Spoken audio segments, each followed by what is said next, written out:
மங்கையரின் குங்குமத்தை காக்கும் முகம் ஒன்று, வாழுகின்ற ஏழைகளை காணும் முகம் ஒன்று, சஞ்சலத்தில் வந்தவரை தாங்கும் முகம் ஒன்று, ஜாதி மத பேதமின்றி பார்க்கும் முகம் ஒன்று, நோய் நொடிகள் தீர்த்து வைக்கும் வண்ண முகம் ஒன்று, 100 முகம் காட்டுதம் ஆறுமுகம் இங்கு, ஆறுமுகம் இங்கு.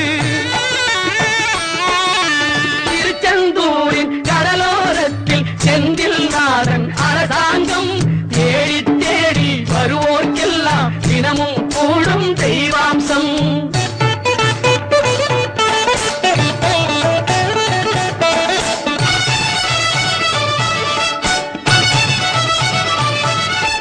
பொன்னழகு மின்னி வரும் வண்ணமயில் கந்தா, கண்மலரில் தன்னருளை காட்டி வரும் கந்தா. பொன்னழகு மின்னி வரும் வண்ணமயில் கந்தா, கண்மலரில் தன்னருளை காட்டி வரும் கந்தா. நம்பியவர் வந்தால் நெஞ்சொருகி நின்றார்,